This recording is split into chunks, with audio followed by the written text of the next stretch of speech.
મિત્રો, કોલેસ્ટ્રોલ એક એવી વસ્તુ છે જે તમારા હૃદયની બીમારીઓ ઉત્પન્ન કરવા માટે એક જવાબદાર પરિબળ છે. આપણા શરીરમાં 2 પ્રકારના કોલેસ્ટ્રોલ જોવા મળે છે. એક હોય છે એલડીએલ કોલેસ્ટ્રોલ અને બીજું હોય છે એચડીએલ કોલેસ્ટ્રોલ. એલડીએલ એટલે ખરાબ કોલેસ્ટ્રોલ. તે આપણી ધમનીઓની દિવાલ ઉપર જામી જાય છે અને ધમનીઓમાં બ્લોકેજ ઉત્પન્ન કરવાનું કાર્ય કરે છે અને તે આપણા માટે ખરાબ હોય છે. અને જે એચડીએલ હોય છે તે સારું કોલેસ્ટ્રોલ કહેવાય છે. આપણા માટે રક્ષણ કરનારું હોય છે. તે આપણા શરીરને બચાવે છે, આપણા હૃદયને પણ બચાવે છે અને તે ખરાબ કોલેસ્ટ્રોલને ઓછું કરવાનું કાર્ય કરે છે. કોલેસ્ટ્રોલને મેનેજ કરવા માટે ડાયટ, આપણું જીવન ધોરણ, આપણું વજન આ બધા મહત્વના પરિબળો છે. પરંતુ તેની સાથે સાથે અમુક એવા ઘરેલું ઉપચાર પણ છે, અમુક એવી ઔષધિઓ પણ છે કે જે કોલેસ્ટ્રોલને ઘટાડવા માટેનું કાર્ય કરે છે. તો આજે આ વિડીયોમાં હું તમને 6 એવી ઔષધિઓ વિશે જણાવીશ જે ખરાબ કોલેસ્ટ્રોલને ઘટાડવા માટેનું કાર્ય કરે છે અને તમારા હૃદયને પણ સલામત રાખે છે અને તમને હૃદયની બીમારીઓ, હાઈ બ્લડ પ્રેશર અને તમારી નળીઓને બ્લોક પણ થવા દેતું નથી. તો ચાલો મિત્રો, કાંઈ પણ રૂકાવટ વગર આ વિડીયોની શરૂઆત કરીએ. પરંતુ શરૂ કરવાની પહેલાં તમે જો આ ચેનલ ઉપર નવા હોય, પહેલી વખત અમારો વિડીયો જોતા હોય તો ચેનલને અત્યારે જ સબસ્ક્રાઈબ કરી દો, કારણ કે આગળ પણ આવા જ હેલ્ધી વિડીયો તમને જોવા મળતા રહે. સૌથી પહેલી વસ્તુ જે હું તમને સજેસ્ટ કરીશ તે છે લસણ. જી હા મિત્રો, તમારા ખરાબ કોલેસ્ટ્રોલને ઘટાડવા માટે લસણ એક ખૂબ જ સારી વસ્તુ છે.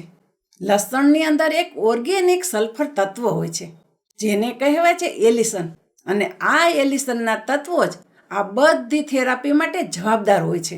લસણ તમારા ખરાબ કોલેસ્ટ્રોલને ઘટાડી દે છે અને સારા કોલેસ્ટ્રોલને વધારી દે છે. આની સાથે સાથે જ લસણ તમારા બીપીને કંટ્રોલ કરવા માટે પણ ખૂબ જ ફાયદાકારક છે. લસણની અંદર બળતરા વિરોધી ગુણધર્મો હોય છે અને સાથે જ બેક્ટેરિયા નાશક ગુણધર્મો પણ હોય છે, જેના લીધે તમારા હૃદયને રક્ષણ આપનાર જેટલી વસ્તુ હોય છે તેમાં સૌથી સારામાં સારી વસ્તુ તમારા માટે હોઈ શકે છે લસણ.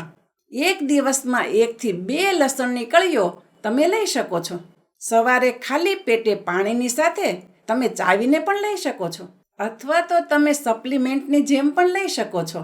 ઘણા બધા લસણના અથાણા પણ હોય છે જે તેલ વગરના અથાણા હોય છે, તેનો પણ તમે ઉપયોગ કરી શકો છો.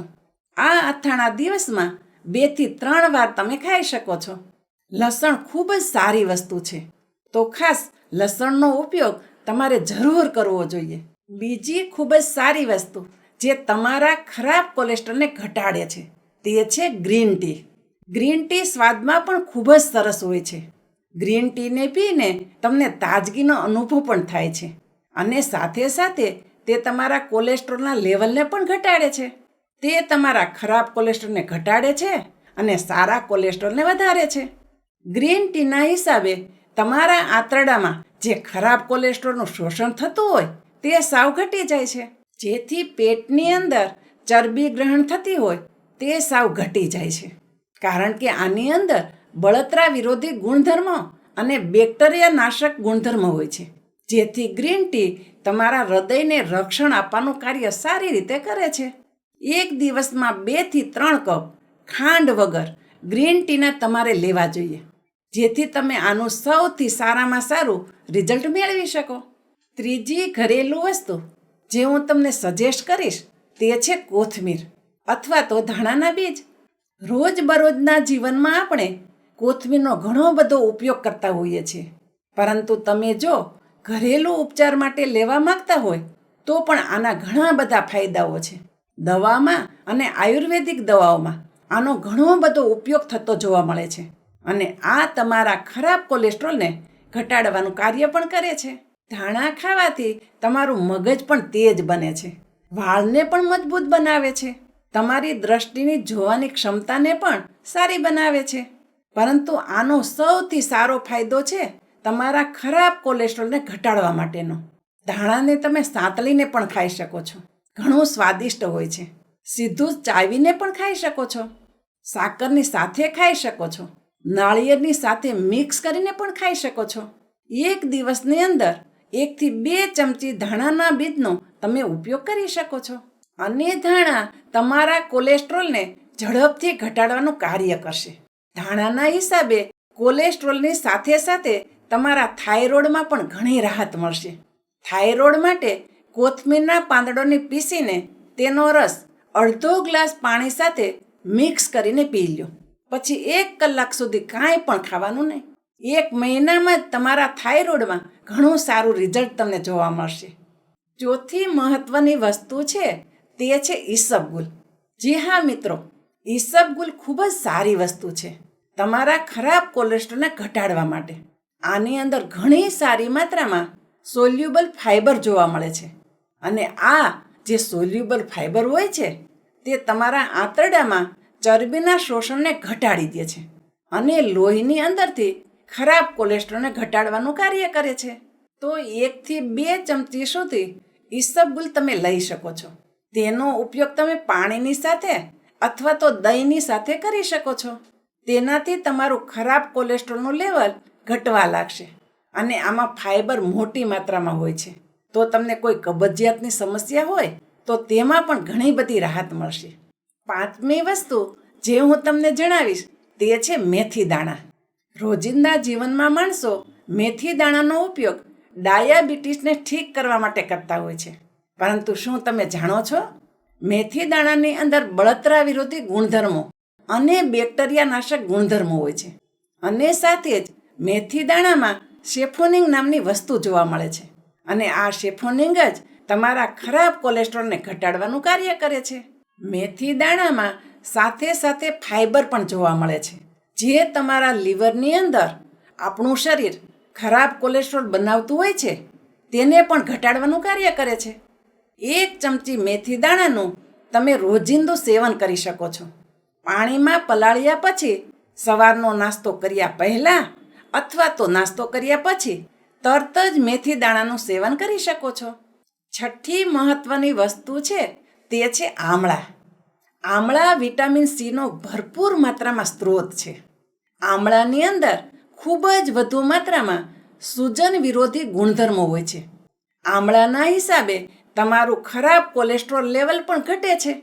અને જે ખરાબ કોલેસ્ટ્રોલ જમા થવાથી તમારી નસોમાં જે સખતપણું આવી જાય છે અને ઉંમરની સાથે સાથે આપણા શરીરની નસોમાં જે લચીલાપણું હોય છે તે પણ ઓછું થતું હોય છે. અને આમળા તેને પણ ઘટાડવાનું કાર્ય કરે છે.